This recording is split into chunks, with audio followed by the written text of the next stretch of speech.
சொல்லி அது வரும்போது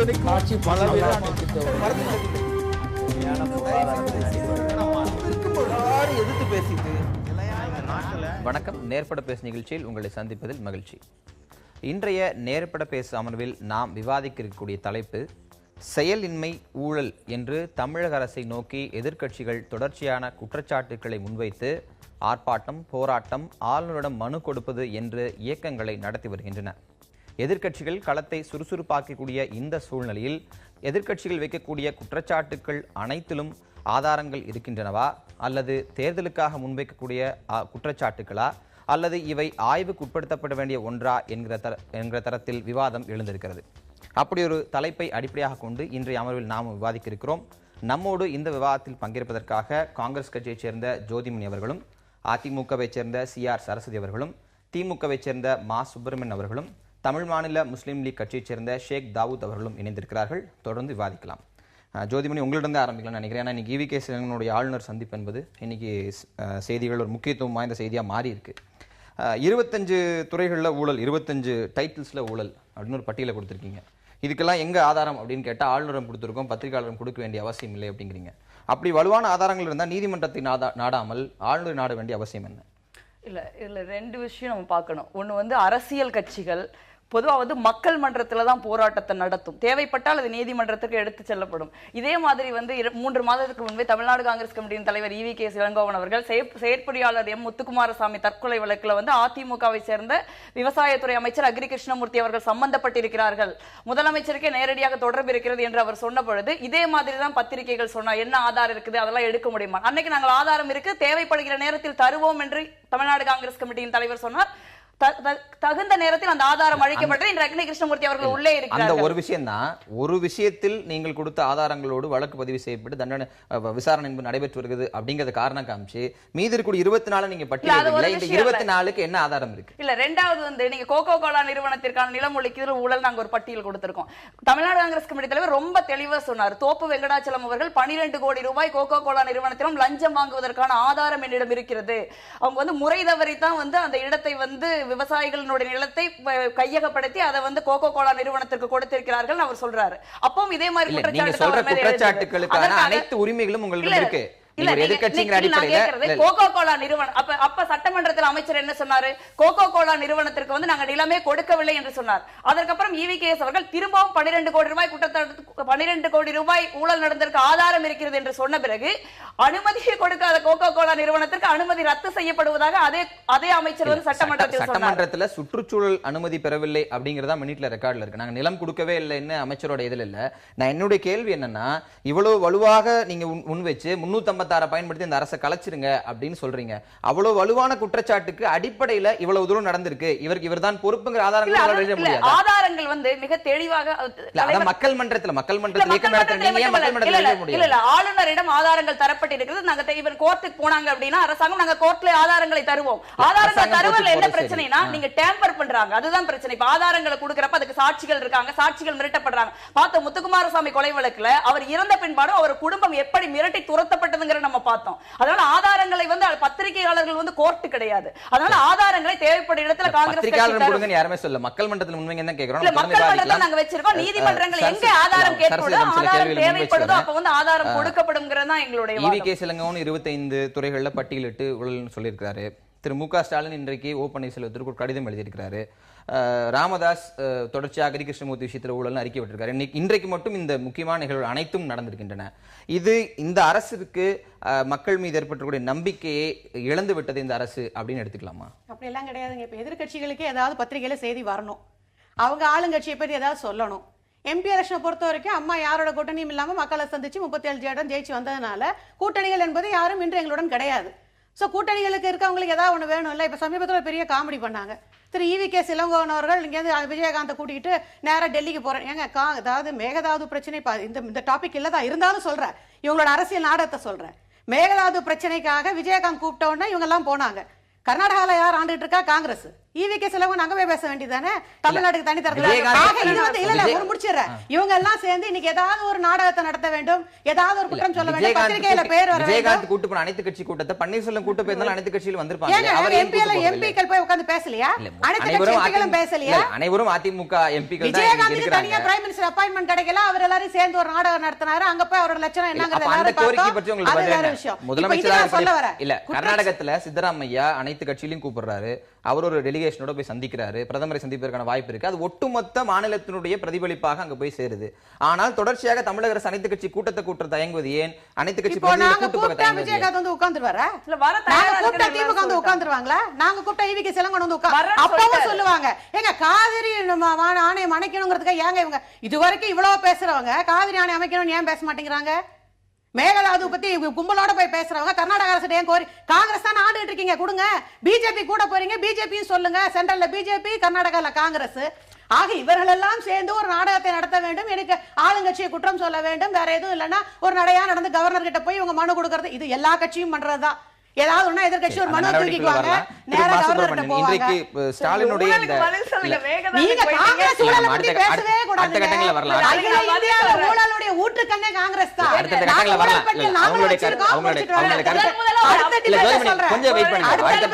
முதலமைச்சர் பதவி விலகி தமிழகத்தின் 7.5 கோடி மக்களுக்கு அவமானத்தை அது ஊழல் அல்ல, ஊழல் அல்ல.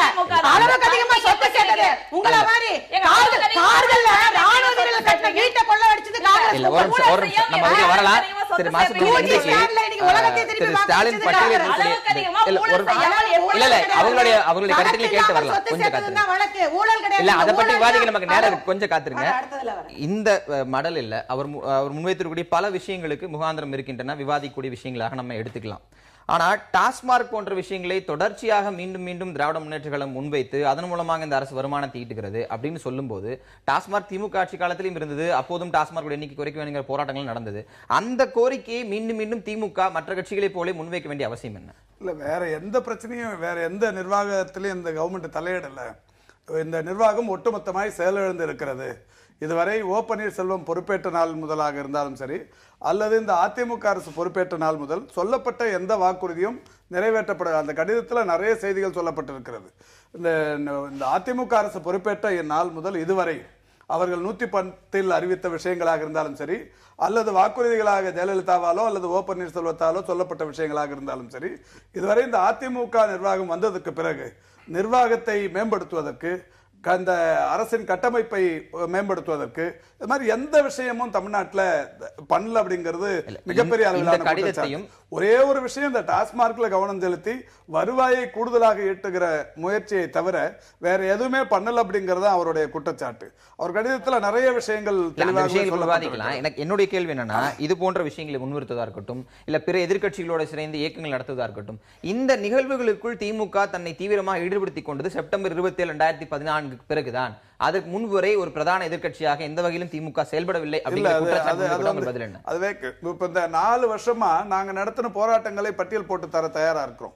எத்தனை ஆர்ப்பாட்டங்களை நடத்தியிருக்கிறோம். தலைவர் கலைஞர்கள் தொடர்ந்து கடிதத்தின் வாயிலாக இன்றைக்கு இந்த அரசின் தவறுகளை தொடர்ந்து எடுத்து சொல்லி வருகிற ஒரே தலைவராக தலைவர் கலைஞர்கள் இருந்து கொண்டிருக்கிறார்கள்.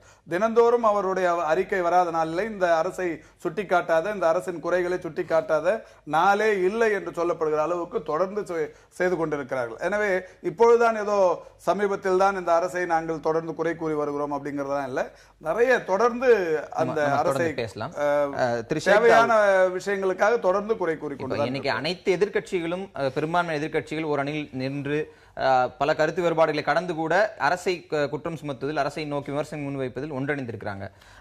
எனக்கு நினைவு இருக்குன்னா, நாடாளுமன்ற தேர்தலில் அதிமுக செல்ல ஜெயலலிதா இனி தமிழகத்தில் எதிர்க்கட்சிகளே இல்லை அப்படின்னு சொன்னார். தொடர்ச்சியாக அந்த அரசியலுக்கு வெளியே சென்று மற்ற பிற கட்சிகளை மதிக்காத ஒரு போக்கின் காரணமாகத்தான் இவ்வளவு தூரம் எதிர்க்கட்சிகள் வலுவாக இயக்கங்களை நடத்த வேண்டிய ஒரு சூழல் வந்திருக்கு அப்படின்னு எடுத்துக்கலாமா? இல்லை, அதாவது இது வலுன்னு நீங்கள் சொல்ல முடியாது. நீங்கள் அப்படி பார்த்தீங்க அப்படின்னு சொன்னால் எல்லா காலகட்டங்கள்லையும் எல்லா அரசியல் அமைப்புகளும் ஊழல் செய்யும் போது அது எதற்காக குரல் கொடுக்கறது, எதற்காக செயல்படுறது எப்பவும் உள்ளதான். இது வலுன்னு சொல்ல முடியாது. ஒன்று.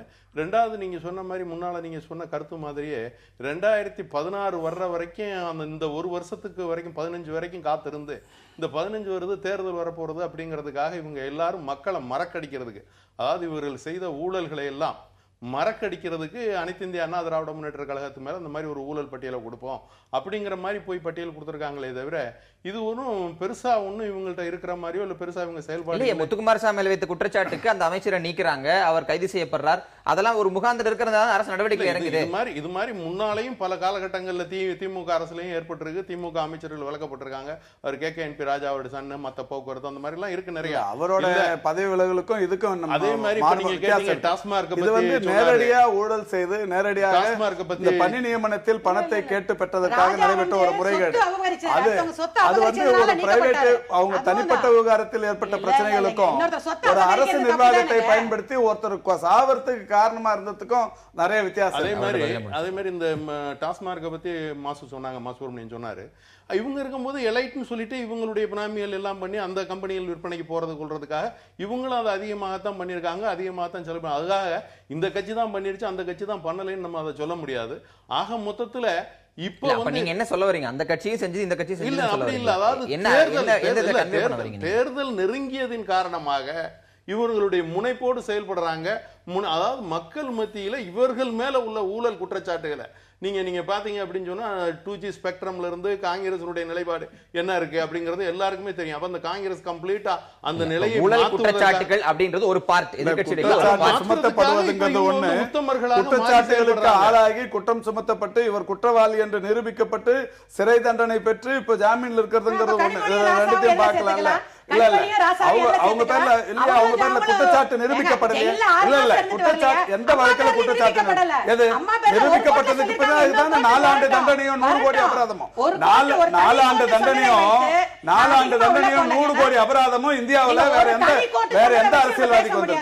ஜெயலலிதாவை தவிர இதுவரை இந்தியாவில் வேறு எந்த முதலமைச்சருக்கு 4 ஆண்டு கால தண்டனையும் 100 கோடி ரூபாய் அபராதம் வந்திருக்கு? ஒருத்தர் சொல்லுங்களேன். ஊழல் குற்றச்சாட்டு அப்படிங்கிறது ஒரு குற்றச்சாட்டு சுமத்தப்படுவது என்பது ஒன்று, குற்றச்சாட்டு நிரூபிக்கப்பட்டு தண்டனை பெறுவது என்பது இல்ல.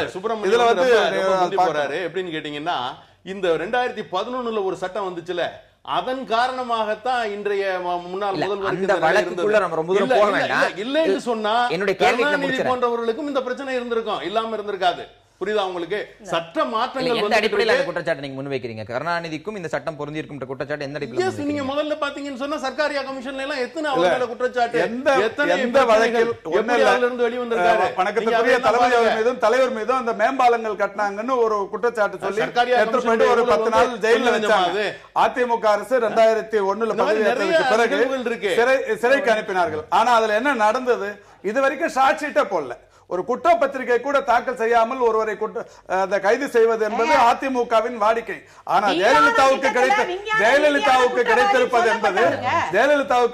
என்பது அந்த குற்றம் நிரூபிக்கப்பட்டதற்கு நீங்க சொன்ன ஒரு விஷயம் ஆரம்பத்துல bringing back to the point, ஊழல் பிளஸ் செயலற்ற தன்மை அப்படின்னு சொன்னீங்க. இப்ப ஊழல் வந்து யார் செஞ்சாலும் தப்புதான். எந்த கட்சிக்கு வந்து ஊழல் செய்யறதுக்கான ரைட்ஸ் யாரும் ஓனா கொடுத்துறோம், அது மக்களை கடுமையாக பாதிக்குது, வளர்ச்சியை பின்னுக்கு தள்ளுது. காங்கிரஸ் பண்ணாங்க, பிஜேபி பண்ணாங்க, அதிமுக பண்ணாங்க, திமுக பண்ணாங்க, மத்த ஊழல் சரின்னு ஆகாது. ரெண்டாவது, இங்க இருக்கிற ஒரு ஸ்பெசிபிக்கான பிரச்சனை என்னன்னா, தமிழ்நாட்டுல ஊழல் குற்றம் சாட்டப்பட்டு, நீங்க செயலற்ற தன்மைன்னு ஒண்ணு சொல்றீங்க, ஊழல் குற்றம் சாட்டப்பட்டு தண்டனை பெற்று பதவி விளையவும் ஒரு முதலமைச்சர் பேசுறாங்க. அப்ப நான் சொல்லுங்க, நீங்க பேசுறீங்க, ஒரு நிமிஷம், நீங்க இந்த டாபிக் பேசாதீங்க, நீங்க கொடுத்திருக்க தண்டனை பேசுங்க. நீங்க செயலற்ற தன்மைங்கிறதுல டிராவல் ஆகல.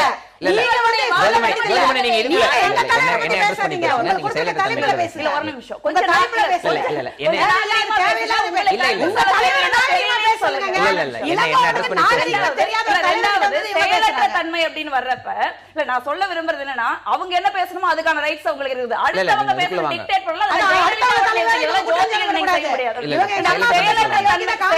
செயலற்ற தன்மைன்னு ஒண்ணு சொல்றீங்க. ஜெயலற்ற தன்மைன்னு ஒண்ணு சொல்றீங்க. இந்த செயலற்ற தன்மை ஏன் வருது அப்படின்னா, இந்த குற்றம் சாட்டப்பட்டு தண்டிக்கப்பட்டு ஒரு முதலமைச்சர் பதவி விலகி இருக்கார். அதுக்கப்புறம் ரெண்டாவது ஒரு பொம்மை முதலமைச்சர் இருக்கார். இப்ப நாங்க பினாமி அரசின் சுனாமி ஊழல் ஒரு ஹேஷ்டாக் போட்டிருக்கோம் இன்னைக்கான ரேலிக்காக. இன்னைக்கு சோசியல் மீடியாவில் அனைத்து தரப்பு மக்களும் வந்து அதை பாராட்டி பதிவு போடுறாங்க. அப்ப வந்து மக்கள் மன்றத்தில் இது ரீச் ஆகிருக்கு. இந்த ஊழல் குற்றச்சாட்டுக்கும் இந்த செயலற்ற தன்மைக்கு மிகப்பெரிய தொடர்பு இருக்குதுங்க, ரொம்ப முக்கியம். தமிழகத்தில் அரசாங்கம் ஸ்தம்பித்து இருக்கிறது, எந்த வேலையுமே நடக்கல. என்னுடைய கேள்வி அதான், செயலற்ற தன்மை நீங்க முக்கியமான விஷயங்களை முன்வைக்கிறீங்க. 4 ஆண்டுகளாக பல்வேறு பல்வேறு திட்டங்கள் நிறைவேற்றப்பட்டிருக்கின்றன, பல்வேறு திட்டங்கள் கிரவுண்ட் லெவல்ல போய் ரீச் ஆயிருக்கு, அதுக்கு பாராட்டுகளும் வந்திருக்கு, விமர்சனங்கள்லாம் வந்திருக்கு. இந்த செப்டம்பர் 27க்கு அப்புறமா இருக்கிற ஒரு வேக்கம், ஒரு ஸ்டாக்னன்ட் ஸ்டேஜ், இதை மட்டுமே காரணமாக வைத்துக் கொண்டு ஒட்டுமொத்தமாக அரசு செயலிழந்து விட்டது அப்படின்னு எப்படி சொல்ல முடியும்? சத்துணவுல இன்னைக்கும் விஷயங்கள் நடந்துட்டு இருக்கு, ரேஷன் கடையில பொருட்கள் போயிட்டு இருக்கு, புதிதாக தொடங்கப்பட்ட திட்டங்கள் புதிதாக தொடங்கப்படவில்லை அப்படிங்கிற விமர்சனம் முன்வைக்கப்பட்டிருக்கு. அதை மட்டுமே முன்வைத்து செயலற்ற தன்மை மக்களின் வரி பணத்தில் கட்டப்பட்ட எந்த கட்டிடமாக இருந்தாலும் சரி, அல்லது எந்த நிர்வாக வசதிக்காக செய்யப்பட்ட எந்த விஷயங்களாக இருந்தாலும் சரி, சராசரியாக தினந்தோறும் நடக்கிற காரியங்கள் எல்லாமே முடங்கிதான் கிடக்கிறது. உதாரணத்துக்கு கொண்டு சொல்லணும்னா, இப்ப மாநகராட்சியோட இணைப்பு கட்டிடம் 40 கோடி ரூபாயில கட்டி 6 மாசம் ஆச்சு, இன்னும் திறக்கல. 40 கோடி ரூபாயில் கட்டி முடிக்கப்பட்டு விட்டது. 80 இடங்களில் சென்னையில் உணவகங்கள் கட்டி இன்னமும் திறந்து வைக்கப்படாமல் இருக்கிறது. 20க்கும் மேற்பட்ட இடங்களில் பூங்காக்கள் கட்டப்பட்டு இன்னமும் திறந்து வைக்கப்படாமல் இருக்கிறது. 20,000 கோடி ரூபாய் செலவில் அமைக்கப்பட்ட மெட்ரோ ரயில் திட்டம் கடந்த ஆண்டு பிப்ரவரியில் தொடங்கி இன்னமும் சோதனை ஓட்டமாகவே நடந்து கொண்டிருக்கிறது. அது இன்னமும் இதுக்கெல்லாம் என்ன காரணம்? அவங்களோட ஒரு கேள்வி இருக்கு, முடிச்சுட்டு வரேன். இது போன்ற ஒரு பட்டியலை எதிர்க்கட்சிகள் மட்டுமல்ல, ஆக்கப்பூர்வ விமர்சனங்கள் முன்வைக்கக்கூடியவங்களும் முன்வைக்கிறாங்க. 4 ஆண்டுகளாக திட்டங்களை தொடர்ச்சியாக செயல்படுத்தக்கூடிய ஒரு அரசு இந்த செப்டம்பர் 27க்கு பிறகு திட்டங்களை செயல்படுத்தாமல் இருப்பது உங்களுக்கான ஒரு பேட் அட்வான்டேஜ் தான போய் முடியும். அதை ஏன் நீங்க செய்யாம இருக்கீங்க? மெட்ரோ ரயில்ல ஓட்டம் நடந்துட்டு இருக்கு, டெக்னிக்கலா they have to prepare. எங்க ஒரு ரயில் மெட்ரோல எங்க விளையாட்டு விஷயம் இல்லைங்க, ஜனங்க உயிருக்கு சம்பந்தப்பட்டது. சொன்ன தேதியில திறந்து வைக்க முடியாது, நான் பாதுகாப்பு பார்க்கணும், அதுக்குரிய நடைமுறையை பார்க்கணும். சரி, மெட்ரோ ரயில் கூட அதனுடைய ஆணையரே வந்து பாதுகாப்பு நடவடிக்கைகள் சொன்னாரு. சில கட்டிடங்கள் திறக்கப்படலன்னு சகோதரர் சொல்றாரு. இல்ல, செப்டம்பர் 27க்கு பிறகு என்ன திட்டங்கள் கொண்டு வரப்பட்டது நீங்க சொல்லுங்க. எந்த திட்டங்கள் நடக்கல? இல்ல, அம்மா சொன்ன செயல் திட்டங்கள் அனைத்துமே நடந்துட்டு இருக்கு. செப்டம்பர் 27க்கு பிறகு உலக முதலீட்டாளர் மாநாடு வரைக்கும் நீங்க தள்ளி வச்சிட்டு தானே இருக்கீங்க. பெயர் சொல்லும் அளவுக்கு இந்த திட்டங்கள் செயல்படுத்தப்பட்டன. இல்ல, என்னுடைய கேள்வி என்னன்னா 100 கோடி ரூபாய் செலவு பண்ணி 100 கோடி ரூபாய் மக்களின் வரி பணம் வீணாகி இருக்கிறது. இந்த புதுசாக திட்டங்களை தொடங்காத நிலை என்பது என்ன தகவலை நீங்க சொல்ல விரும்புறீங்க? ஜெயலலிதா இல்லாமல் செயல்படாது அப்படின்ற தகவலை சொல்ல விரும்புறீங்களா?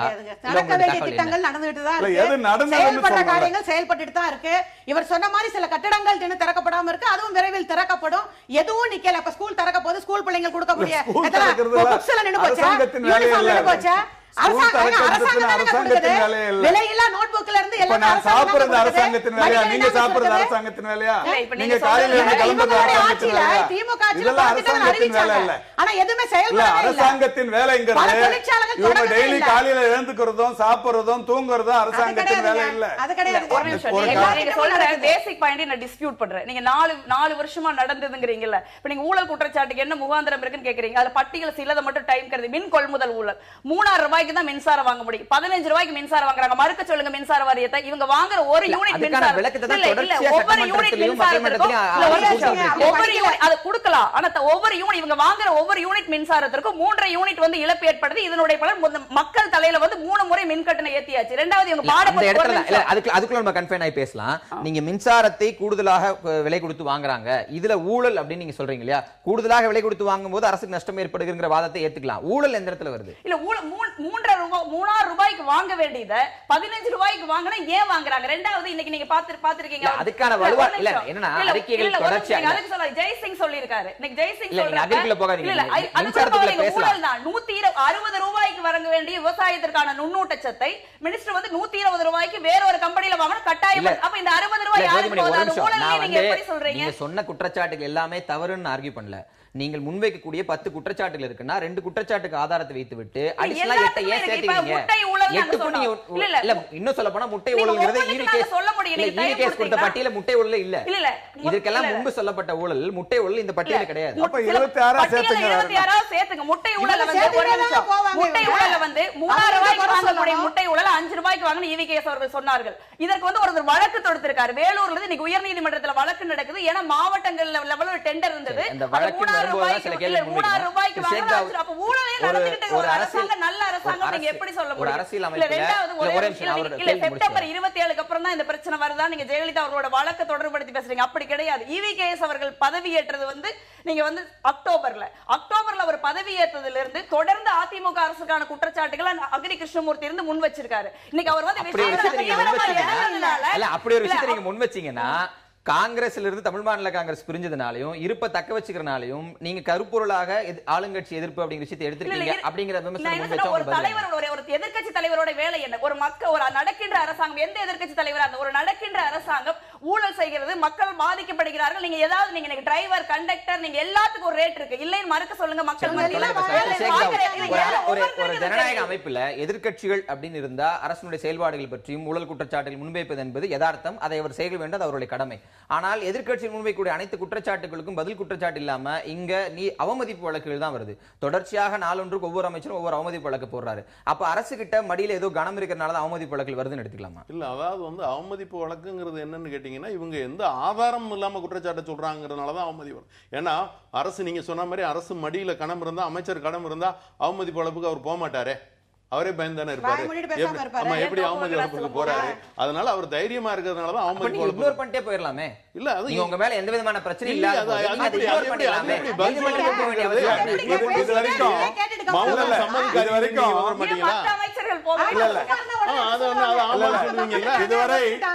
இதுவரை திமுக அல்லது காங்கிரஸ், பாட்டாளி மக்கள் கட்சி தலைவர் இது மாதிரி யார் சொன்ன குற்றச்சாட்டுக்கும் சம்பந்தப்பட்ட அமைச்சர்கள் இதுவரை தெளிவா பதில் சொல்லி இக்னோர் பண்ணதே இல்லை. இப்போ முட்டை 3000 ரூபா முட்டை கிடைக்குது, 5 ரூபாய்க்கு முட்டை வாங்குறீங்க, ஏன் வாங்குறீங்க? ஏற்கனவே திமுக ஆட்சி காலத்துல மாவட்ட வாரியா வாங்கி கொண்டிருந்த முட்டையை ஒட்டுமொத்தமா ஒரே டெண்டர்ல ஏன் வாங்குறீங்க? இதுல தப்பு நடந்திருக்குங்கிறது குற்றச்சாட்டு. இது வரைக்கும் யாராவது பதில் சொன்னாங்களா? யாராவது பதில் சொன்னாங்களா? சொல்லல. அந்த மாதிரி 3000 ரூபாய்க்கு யூனிட் வாங்க முடியல, 15 ரூபாய்க்கு வாங்குறீங்களே, இது கூடுதலா தரத்துக்கு தரதோட நோக்கம் என்ன? குற்றச்சாட்டு. பதில் யாராவது சொல்றீங்க வலுவான ஆதாரங்கள் இல்லை, வேணும் என்று இது வலுவான ஆதாரம் இல்ல. சொல்றாங்க ஒரு குழந்தைக்கு கூட புரிகிற ஒரு ஆதாரம். இந்த ரேட்டுக்கு 3000 ரூபாய் ஒரு முட்டை கிடைக்குது, வெளி மார்க்கெட்ல 3000 ரூபாய்க்கு ஒரு முட்டை கிடைக்குது. என்ன அர்த்தம்? அரசாங்கம் போய் சத்துணவுத்துறை அமைச்சர் ஏன் 5 ரூபாய் கொடுத்து வாங்குறாங்க?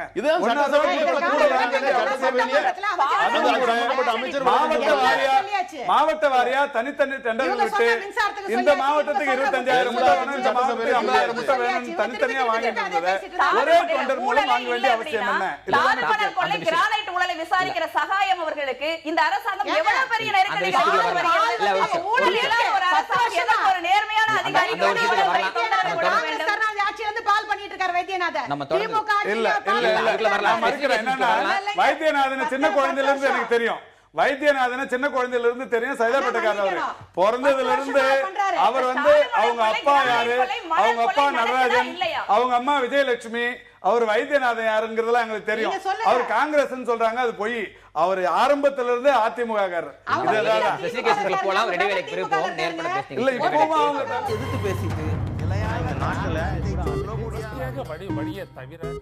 நேர்பட பேசி தொடங்க. சரஸ்வதி, உங்களிடம் தான் தொடங்கலாம் நினைக்கிறேன். இந்த 2ஆம், அதாவது ஒரு விஷயம் செயல்படுத்தப்படுகிறது, அது அரசு நடவடிக்கை எடுக்கிறது, நடவடிக்கை எடுத்து அதிலிருந்து ஒரு விஷயம் புதிதாக கொண்டு வரப்படுகிறது. ஆனால் அதை மக்கள் மன்றத்தில் கொண்டு வருவதற்கான தயக்கம் என்ன? நீங்க கிரானைட் முறைகேடு பற்றி ககன்தீப் சிங் பேடி தலைமையில குழு அமைக்கிறீங்க, ஆய்வு நடத்துறீங்க, எல்லாம் செய்றீங்க. ஆனா அறிக்கையை சட்டமன்றத்தில் தாக்கல் செய்யாம, அறிக்கையை மக்கள் மன்றத்தில் வெளியிடாம இருக்கிறதுக்கான காரணம் என்ன? ஏன் எல்லா விஷயமும் பேப்பர்ல வருதுங்களேங்க? இல்ல, பேப்பர்ல வர்றது வேற, மக்கள் மன்றத்துல இந்த ஊழல் நடந்திருக்கு, ஊழல் நடக்கவில்லை அப்படிங்கிறதுக்கான விஷயத்தை நீங்க சொல்ல வேண்டிய அவசியம். சகாயத்தோட விசாரணை வரட்டும், அறிக்கை வரட்டும். இப்போ நாங்க எல்லாம் ஃபுல்ஃபில் ஆகல, இன்னும் முதல்ல போட்டோம், இப்ப மறுபடியும் சகாயத்தை போட சொல்லி இப்ப அவர் இன்னும் அறிக்கையை தாக்கல் பண்ணல. அந்த அறிக்கையை தாக்கல் பண்ணட்டும், அதற்குரிய நடைமுறை. ஏங்க, கண்டிப்பா தவறுன்னு தெரிஞ்சால் மக்களின் முதல்வர் அம்மா நடவடிக்கை எடுப்பாங்க. இப்போ இவங்க சொன்னாங்க, இவங்க சொல்லிதான் அக்னி கிருஷ்ணமூர்த்தி, அப்படி எல்லாம் கிடையாதுங்க. அக்னி கிருஷ்ணமூர்த்தி மேட்டரை முதல்ல அங்க இருக்கிற அரசு ஊழியர்கள் சொன்னாங்க. எங்க துறையை சேர்ந்த ஒருவர் தற்கொலை பண்ணிட்டு இருக்காரு, அதுக்கு அமைச்சர் காரணங்கிற முதல் போராட்டத்தை அவங்க ஆரம்பிச்சாங்க. அதற்கப்புறம் அவர் ஈவி ஸ்கேலங்க புதுசா தலைவரா இருக்காரு, அவருக்கு ஏதாவது டெய்லி பேப்பர்ல வரணும், பரபரப்பா இருக்கணும், அவர் அடுத்தவங்களை தனி கமெண்ட் கூட அடிப்பாரு, அதை பத்தி கூட கவலைப்பட மாட்டாரு. சோ அவர் அதை கையில் எடுத்துட்டு பேசுறாங்க. எல்லாரும் பேசும்போது அதை விசாரணை செய்து அது தவறுன்னு தெரிந்த பிறகு அதை நிச்சயமாக அதுக்கு நடவடிக்கை எடுக்கப்பட்டு நீங்க கைது செய்யப்பட்டிருக்காரு.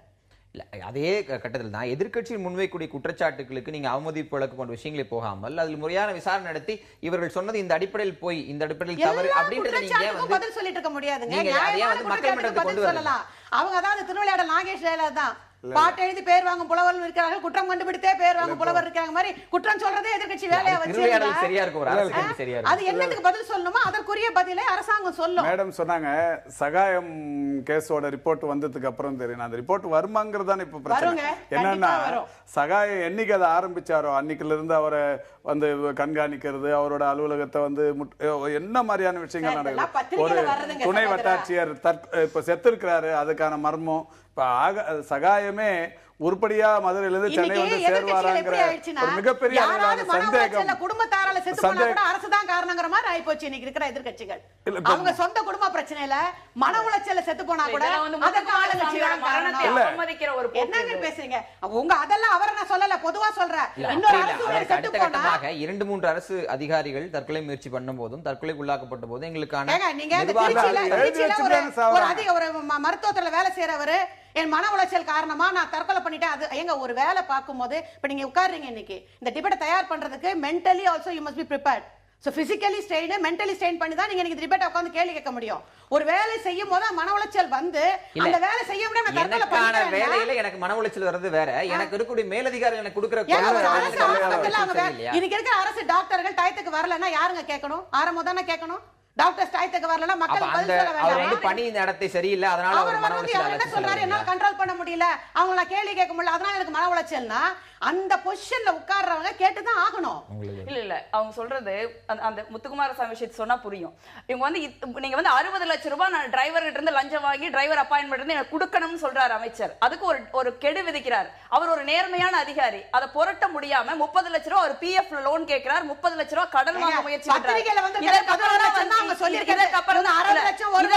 இதற்கப்புறம் தான் வந்து அவர் ரயில்ல ஒரு நிமிஷம் எங்க வந்ததுக்கு பேரு டிபேட் நீங்க பேசுறத கேட்டீங்க, நான் பேசுறத அவர் வந்து ரயில் முன்னாடி பாஞ்சு தற்கொலை பண்ணிக்கிறார். அவ்வளவு மன உளைச்சல் ஒரு அமைச்சர் வந்து ஏற்படுத்துறாரு. இன்னைக்கு CPCID வந்து அதற்கான ஆதாரம் இருக்குது, அமைச்சருக்கு ஜாமீன் கொடுக்க கூடாதுன்னு சொல்றாங்க.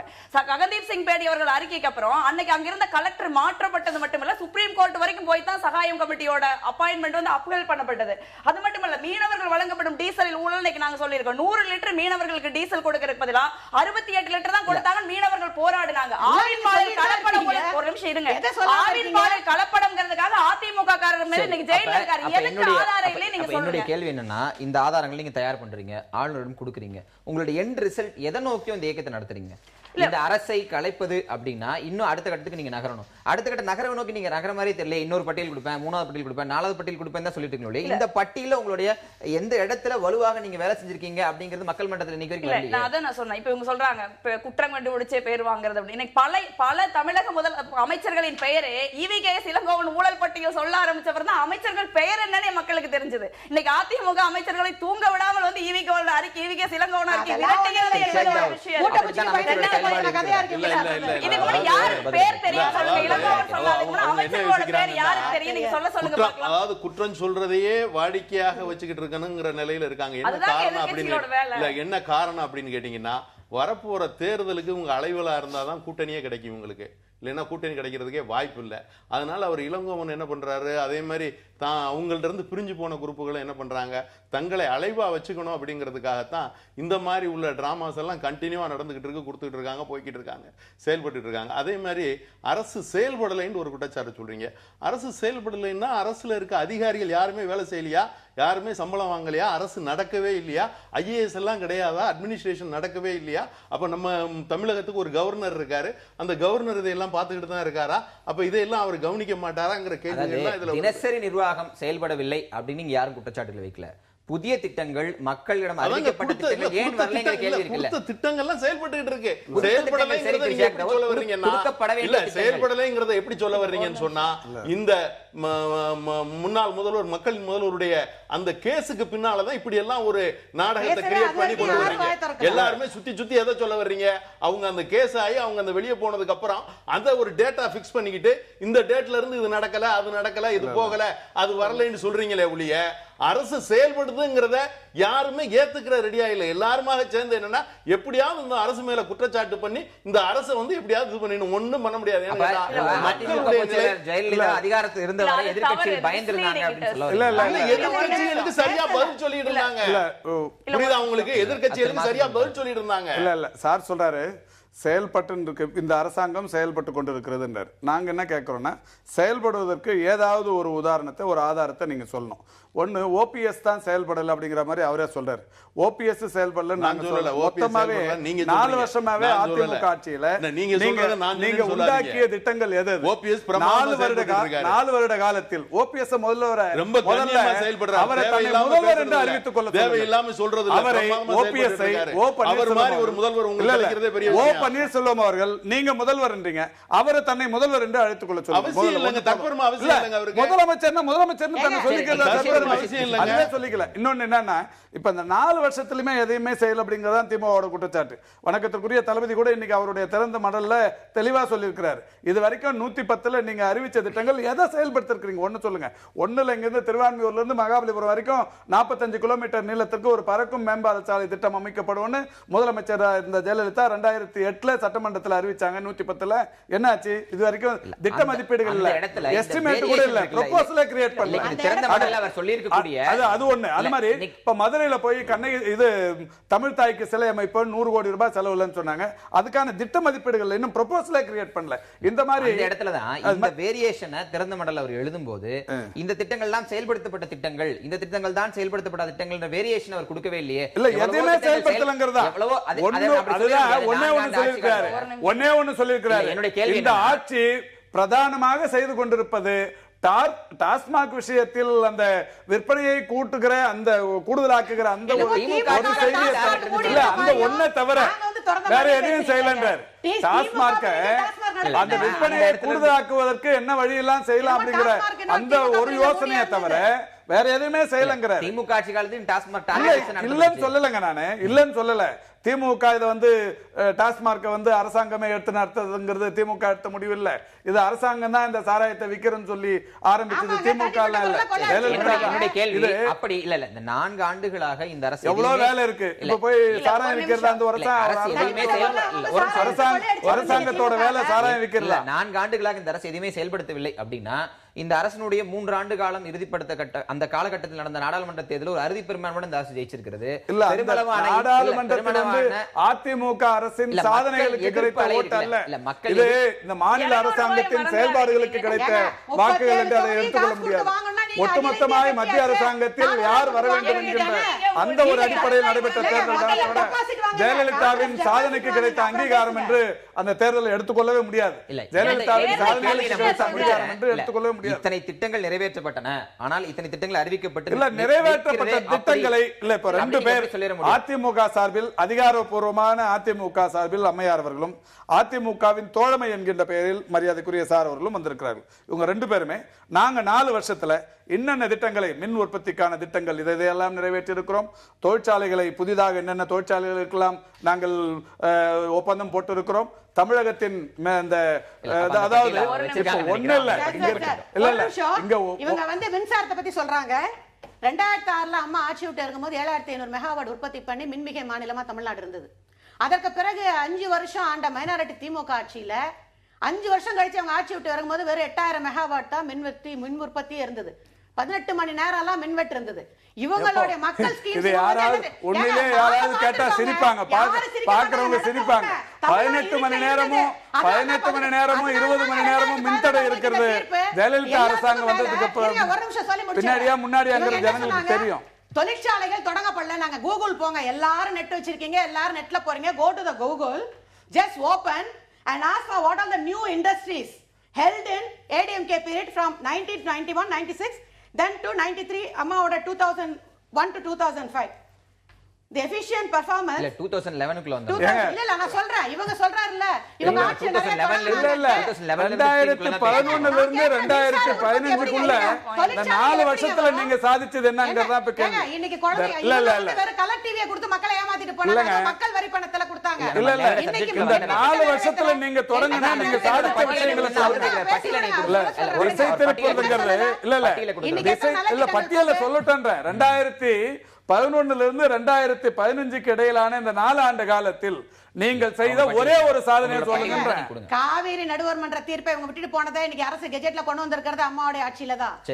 மக்களுக்கான நலத்திட்டங்கள் சும்மா இருங்க எல்லாம்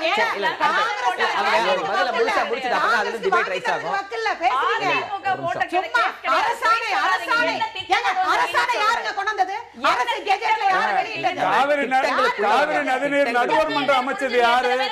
இல்ல இல்ல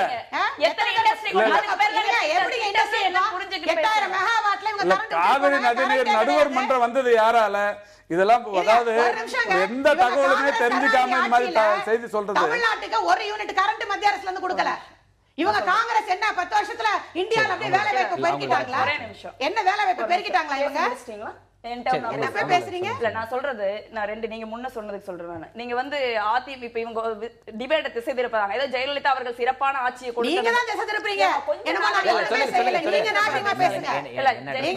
ஜெயலலிதா அவர்கள் ஏதோ சிறப்பான ஆட்சியை அளித்தது போலவும் இன்னைக்கு இருக்கிற இவங்க சொல்றாங்க பிரச்சனை வந்தா மக்கள் முதல்வர் தீப்பாங்க. அப்ப ஒரிஜினல் ஒரு முதல்வர் எதுக்கு உட்கார்ந்திருக்காரு? அதான் பிரச்சனை. 10 வருஷமா மன்மோகன் சிங் டம்மி பிரைம் மினிஸ்டர்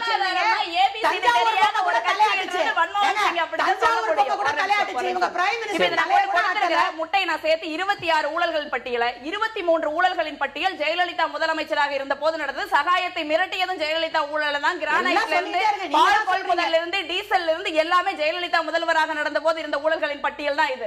ஜெயலலிதாவுக்கு முன் பின்னணி பிரிச்சு நீங்க வந்து ஒரு ஊழல் குற்றவாளி தண்டிக்கப்பட்டவர்கள் நீங்க சொன்னீங்க 37 பாராளுமன்ற உறுப்பினர்களை எப்படி கொடுத்தாங்க அப்படின்னு. செயல்பாட்டுக்காக மக்கள் வெரிடிக்ட் பண்ணுவாங்கன்னு இருந்திருந்தா எதுக்கு வந்து இவங்க ஓட்டுக்கு பணம் கொடுக்கணும்? நம்ம எதுவுமே வாங்கணும்ங்கிற ஒரு வாக்காளர்களை வந்து நீங்க வந்து கொச்சைப்படுத்துற மாதிரி இருக்கும். 37 தொகுதிகளில் மக்கள் காசு வாங்கிட்டு ஓட்டு போட்டாங்க. மக்கள் பணம் கேட்டாங்களா? பணம் கொடுக்கப்பட்டது அப்படிங்கிற குற்றச்சாட்டு மறுக்கல. பணம் கொடுத்தாங்கன்னு வச்சுக்கோங்க. 2016 சட்டசபை தேர்தலில் இவங்க வர மாட்டாங்க பணம் கொடுத்து கண்டிப்பா 234 தொகுதி என்னுடைய கேள்வி 91-96 ஆட்சி காலத்தில் அதிமுக இருந்தபோது கிட்டத்தட்ட 92 இருந்தே குற்றச்சாட்டு முன்வைக்கப்பட்டன. நேரடியாக ஜெயலலிதா மீது குற்றச்சாட்டுகள் முன்வைக்கப்பட்டன. ஆனால் 2001 2006 இருக்கட்டும் 2011 2015 இருக்கட்டும் ஒட்டுமொத்தமாக அரசு மீதான் குற்றச்சாட்டு வைக்கப்படுது. ஜெயலலிதா மீது தனிப்பட்ட முறையில் இந்த இடத்தில் இவர்கால் தான் ஊழல், இவருடைய செயல்பாட்டால் ஊழல், இவருடைய உத்தரவால் ஊழல் அப்படின்ற குற்றச்சாட்டுகளை உங்களால் முன்வைக்க முடியாதக்கான காரணம் ரெண்டு விஷயம். எப்பவுமே ஒரு அரசாங்கம் வந்து ஒரு ஊழல் குற்றச்சாட்டுல ஒரு அமைச்சரோ யாரோ ஈடுபட்டாங்கன்னா அதனோட தலைமைக்கு தான் போகும். மன்மோகன் சிங் மேல ஒண்ணு தப்பு கிடையாது, பொறுப்பு அவருக்கு வருது. மன்மோகன் சிங் செய்யற தப்பு இல்லைன்னு சொல்ல. மன்மோகன் சிங் மீது தனிப்பட்ட முறையில் ஒரு குற்றச்சாட்டு இல்லைனாலும் அவர் கவர்மெண்ட் கீழே நடக்கிறதுக்கு அவர் பொறுப்பேற்பாங்க. ஜனநாயக மரபு சொல்றோம். குற்றச்சாட்டு வரும்போது மன்மோகன் சிங் நேர்மையானவர், அவர் மேல் தான் குற்றச்சாட்டு. நீங்க திமுக மீது அந்த குற்றச்சாட்டு திசை திருப்பின சம்பவங்கள் நடந்திருக்குல்ல? இல்ல அதுல வந்து நீங்க வெர்டிக்ட் இருக்கறனால அது கோர்ட்ல இருக்கறனால அதை பேச விரும்பல. அந்த கோர்ட் வழக்கு தீர்ப்பானா இல்ல யார் குற்றவாளி வரும்? அம்மா மேல கேஸ் இருந்தா இவங்க பேசுவாங்க. அம்மா மேல இல்ல நிலக்கரி ஊழல் ஜெயலலிதா அவர்களுடைய வழக்குல அவங்க கன்விக்ட் ஆயிருக்காங்க. ரெண்டாவது அக்ரி கிருஷ்ணமூர்த்தி தெளிவா சொல்றாரு, நான் செய்த அனைத்தும் அம்மாவுக்கு தெரிந்தே செய்தேன். அக்ரி கிருஷ்ணமூர்த்தி சொல்றாரு, நீங்க வெர்டிக்ட் ஏத்துக்க மாட்டீங்களா? அப்புறம் யாருக்கு போகுது?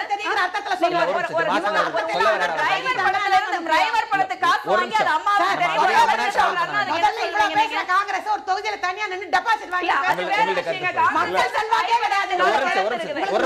எல்லாருக்கும் வாய்ப்பு போகுது.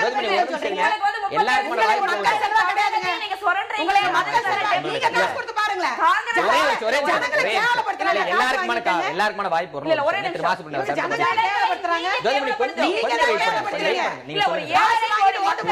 ஏழரை கோடி மக்கள்ல ஊழல் மேல ஊழல் செஞ்சு தமிழகம் வந்து இன்னைக்கு தொழில் துறையில பின்தங்கி இருக்கு. ஊழல் குற்றச்சாட்டில் தண்டிக்கப்பட்டு 4 ஆண்டு கால சிறை தண்டனையும் 100 கோடி ரூபாய் அபராதமும் விதிக்கப்பட்ட ஒரே முதலமைச்சர் ஜெயலலிதாவை தவிர இந்தியாவில் வேறு யாரும் இல்லை என்பது எல்லோருமே அறிந்த விஷயம். ஆனாலும் திரும்ப திரும்ப மற்றவங்க மேலும் கேஸ் இல்லையான்னு சொன்னா கேஸோட முடிவு வரும்போது தான் மற்றதை சொல்லணும். இது முடிவு வந்தது. ஒரே ஒரு நிமிஷம் சொல்லிடுறேன். இதே திரு கருணாநிதி அவர்கள் பேல வீராண கொலை திட்ட ஊழல் விஞ்ஞான ரீதியான குற்றவாளின்னு சொன்னப்போ அவர் நீதிமன்றத்துல இருந்து நிரபராதின்னு வெளியில வரல, சட்டமன்றத்துல சட்டம் போட்டு அந்த வழக்குல இருந்து வெளியில வந்தாரு. 2001 அம்மா முதலமைச்சர் ஆகும்போது எஸ்ஆர் பாலசுப்ரமணியம் அம்மாட்ட சொன்னாரு, ஏம்மா இந்த வழக்கை நம்ம நீதிமன்றத்துல ஒரு சட்ட திருத்தம் கொண்டு வந்து இதுல இருந்து நீங்க விடுதலை ஆகணும் போது அம்மா என்ன சொன்னாங்க, என் அண்ணனுக்கு தெரியும், அம்மா என்ன சொன்னாங்க, தேவையில்லை, நான் எந்த தவறும் செய்யல, நான் நீதிமன்றத்துல சந்திக்கிறேன். நாங்க நீதிமன்றத்துல சந்திக்கிறோம், தீர்ப்பு வராத இவங்க பிரைம் மினிஸ்டர் பத்தி குற்றவாளின்னு சொல்லக்கூடாது போது அதே மாதிரி கேஸ் ஒரு ட்ரையல் கோர்ட்ல தீர்ப்பு வந்துருச்சுங்கற அவங்க அடிப்படையில் இறுதி தீர்ப்பு இல்லங்க, இறுதி தீர்ப்பு அல்ல. இன்னும் எவ்வளவு நாள் அதிகபட்சமா இதை சொல்லி நிக்க போறீங்க? இன்னும் எவ்வளவு நாளைக்கு இதை அதிகபட்சமா மே 12 வரைக்கும் சொல்லி நிப்பீங்களா? மே 12 வரைக்கும் சொல்லி நிப்பீங்களா? இல்ல பொதுவா இல்ல நீங்க சொன்ன பாயிண்ட்ல இந்த டிபேட்டோட நோக்கம், இந்த டிபேட்டோட இது தலைப்புங்கிறது இந்த ஆட்சி செயல்பட்டு கொண்டிருக்கிறதா, செயலற்ற நிலையில் இருக்கிறதா, இந்த ஆட்சியில் ஊழல்கள் நடந்து கொண்டிருக்கிறதா இல்ல நடக்கலையா அப்படிங்கிறதா. இப்ப ஊழல்கள் நடைபெற்று கொண்டிருக்கிறது என்பதற்கு திமுக, காங்கிரஸ், பாமக மாதிரியான எல்லா பிரதான எதிர்க்கட்சிகளும் தொடர்ந்து பல்வேறு ஆதாரங்களுடன் தொடர்ந்து சொல்லிக் கொண்டிருக்கிறது. இன்னைக்கு காங்கிரஸ் தரப்பில் 25 குற்றச்சாட்டுகளும் சொல்லப்பட்டிருக்கிறது. அதுக்கு தெளிவான விளக்கத்தை சம்பந்தப்பட்ட துறை அமைச்சர்கள் இதுவரை யாரும் எங்கேயும் எப்பொழுதும் மறுத்ததே இல்லை. கூட வணக்கத்துக்குரிய தளபதி இன்றைய கடிதத்தில் சொல்லி இருக்கிறார்கள், இந்த பெரும் முதலீட்டாளர்கள் மாநாடு தள்ளி போறதுக்கு என்ன காரணம்? 100 கோடி ரூபாய் செலவு பண்ணிட்டீங்களே, 100 கோடி ரூபாய் மக்களின் பணம் வீணாகி விட்டதே, ஏன் இதை தள்ளி போட்டீங்க? அந்த அம்மா சிஎம் ஆனதுக்கு அப்புறம் தான் நடத்தணுங்கிற நோக்கமான்னு கேட்டப்ப இன்னைக்கு சம்பந்தப்பட்ட அமைச்சர் தங்கமணி என்ன பதில் சொல்றாருன்னா, 76,000 கோடி நாங்க இந்த முதலீட்டுதா இருந்தோம், இப்ப அது 1 லட்சம் கோடியை தாண்ட போது, அதனால தள்ளி வச்சிருக்கிறேன்னு ஒரு அம்பக்கான செய்தியை வந்து இன்னைக்கு அவரு இல்ல இல்ல அதுக்காக 2 தடவை தேதியை முடிவு பண்ணிட்டு மாநாடுன்னு சொல்லிட்டு 2 தடவை நடத்த முடியாம போய் இல்ல இல்ல சௌகரியத்தை பார்த்து ஒரு வாட்டி தாங்க பண்ணணும். ஒரு அரசாங்கம் இதை ஒரு செய்தியை ஒரு காரியத்தை பண்றதுக்கு முன்னாடி எல்லா அம்சங்களையும் பார்த்ததுக்கு பிறகுதான் பண்ணணும். அந்த இடத்துல தான் இந்த தீர்ப்பு அப்படிங்கிற ஒரு விஷயம், ட்ரையல் கோர்ட்ல ஜெயலலிதாவிற்கு எதிராக வந்த தீர்ப்பு அப்படிங்கிற ஒரு விஷயத்தை கருப்பொருளாக வைத்துக் கொண்டு அதுல இருந்து பிரான்சஸ் எடுத்து தான் அரசியல் பண்ண வேண்டிய நிலைமைக்கு திமுக இருக்கிறதாங்கிற இல்ல இல்ல இல்ல இல்ல தீர்ப்பு, அது கோர்ட், இதெல்லாம் தாண்டிங்க இவங்க மக்கள் மத்தியில் செய்து கொண்டிருக்கிற எல்லா விஷயங்களையும் தொடர்ந்து சொல்லப்பட்டு கொண்டிருக்கிறது. நான் தான் இப்ப சொன்னேன்ல, 110ல இவங்க அறிவித்த திட்டங்கள் எதையாவது ஒண்ணு செஞ்சிருக்காங்களான்னு சொல்லும் தானே கேட்கிறோம். இப்பவும் கேட்கிறோம், 4 ஆண்டுகளில் இவர்கள் நிறைவேற்றிய ஏன் திமுக ஆட்சி காலத்தில் கொண்டு வந்த திட்டங்களை எல்லாம் முடக்கிய விஷயங்கள் எத்தனை நம்ம எடுத்து சொல்லிருக்கோம். இப்ப ஒண்ணு இல்ல, இந்த தலைமைச் செயலகம் முடக்கி வச்சிங்க, அதனால என்ன பலன்? இந்த நூலகத்தை முடக்கிறதுக்கு முயற்சி பண்ணீங்க, பராமரிப்பு இல்லாம இன்னைக்கு வீணாவே கிடையாது. ஆசியாவிலே 2வது பெரிய நூலகம், சிங்கப்பூருக்கு அடுத்து மிகப்பெரிய நூலகம். இன்னைக்கு இந்த நூலகம் இன்னைக்கு இந்த அளவுக்கு இவர் கொடுத்துட்டு போற கருத்து இருக்குல்ல, அதுல எனக்கு வந்து மாற்று கருத்து இருக்கு. என்ன சொன்னா, இவர் மேயரா இருந்து செயல்படுத்தினவர், அதனால இவருக்கும் தெளிவு வரணுங்கிறது தான் நான் இப்ப சொல்றேன். என்ன அப்படின்னு கேட்டீங்கன்னா, எந்த சட்டசபையிலயோ இல்ல எந்த மேயராக இருந்தோ கடந்த முறை நம்ம என்னென்ன திட்டங்களை அறிவிச்சோம், இதையெல்லாம் முடிச்சிட்டோம், இது முடிக்காம இருக்கோம், பாதி இதுல இருந்து இப்படி செய்வோம்னு என்னைக்காவது எந்த அரசாவது நீங்க பண்ணிருக்கீங்களா?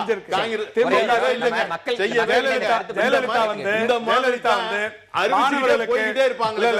ஜெயலலிதா மாணவர்களுக்கு சட்டசபையில கேட்டிருந்தா அது பதில் சொல்ல போறாங்க.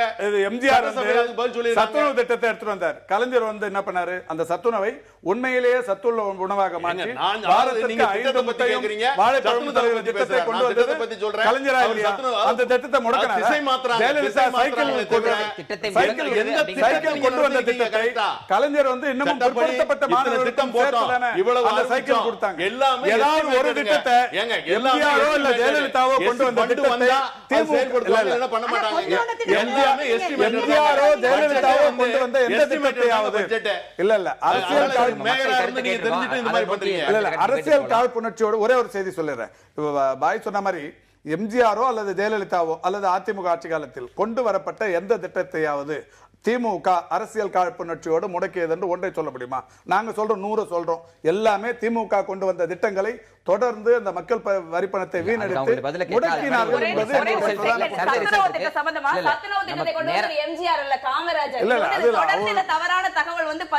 அதுக்குள்ள வரலாம். ஒரு கொஞ்சம் காத்திருங்க. அதுக்கு முன்னாடி சர்பிட் தியாகராயர் கேள்வி, செயலின்மை ஊழல் என்கிற அந்த அடிப்படையில் தமிழக அரசு மீது எதிர்க்கட்சிகள் கூறக்கூடிய புகார் உண்மையானது, தேர்தலுக்கானது, ஆய்வுக்குரியது என்ற அடிப்படையில் மக்களிடம் கருத்து கேட்டது புதிய தலைமுறை. அதுக்கு மக்கள் அளித்த பதில்களை சதவீத அடிப்படையில் பார்க்கலாம்.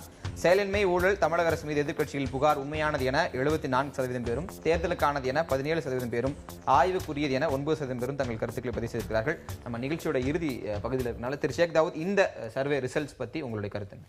இப்ப இந்த செயலின்மை ஊழல்னு சொல்றது யார் சொல்றா? மக்கள், எந்த மக்கள் சொல்லியிருக்கிறாங்க?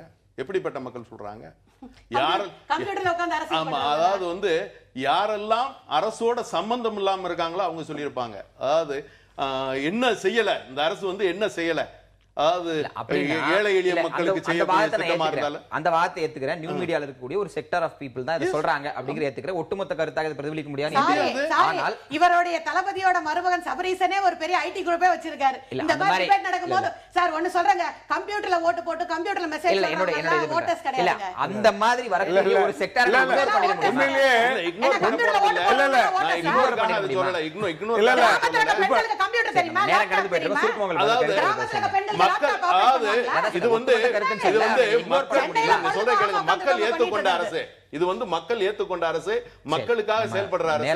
அதனால கண்டிப்பாக இதுவரை மக்கள் ஏற்றிருக்கிறாங்க. இதுவரை எனக்கு தெரிந்து புதிய தலைமுறையின் எந்த இந்த மாதிரி டிபேட்டா இருந்தாலும் அதிக சதவீதம் பேர் இந்த ஆட்சிக்கு எதிராக ஒரு கருத்து சொல்லப்பட்டது என்பது கடந்த 4 ஆண்டுகளில் இந்த செய்தியாகத்தான் இருக்கும். ஆகவே அதிமுக என்பது செயலற்ற நிலையில் இருக்கிறது, ஊழல் குற்றச்சாட்டுகளில் திளைத்துக் கொண்டிருக்கிறது என்கின்ற வகையில் 74% அளித்திருக்கிறார்கள். அதிமுக ஓட்டர்ஸ் லேடிஸ்ங்க, லேடிஸும் ஐடி கார்பரேட் ஓட்டு உங்களுக்கு வேணாம்னு 2 பேரும் முடிவு பண்ணிட்டாங்க. கிராமத்துல இருக்க லேடிஸ்க்கு கம்ப்யூட்டர் தெரியாது, ஆபரேட் பண்ண தெரியாது, செல்போன்ல பேசிக் பண்ண தெரியாது. எலெக்ஷனுக்கு போகும்போது அவங்க எங்க ஓட்டு போடுவாங்கன்னா கண்டிப்பா படித்தவர்கள் பண்பாளர்கள் எங்க வாக்காளர்கள் இல்லை என்று சொல்லுகிறார்கள்.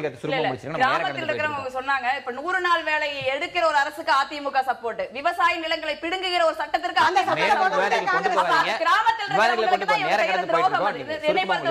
ஊழல் என்பது காங்கிரஸ் 26 பட்டியல தான் கொடுத்திருக்கு. தொடர்ந்து இந்த ஊழலுக்கு எதிரான ஜெயலலிதா அவர்கள் அரசு, முன்னாள் ஜெயலலிதா அவர்கள் முதல்வராக இருந்த போது நடந்த ஊழலுக்கும் இப்போது ஒரு பொம்மை முதல்வரோட பினாமி அரசோட சுனாமி ஊழலை காங்கிரஸ் தொடர்ந்து எதிர்த்து போராடும். மக்கள் சொல்லாத பல ஊழல்களும் மக்கள் பாதிக்கப்பட்டிருக்காங்க. நேரம் கடந்து போயிட்டு இருக்கோம். நிகழ்ச்சியில் கலந்து கொண்டதுக்கு நன்றி. மீண்டும் ஒரு நேர்பட பேசும் எதிர்த்து பேசிட்டு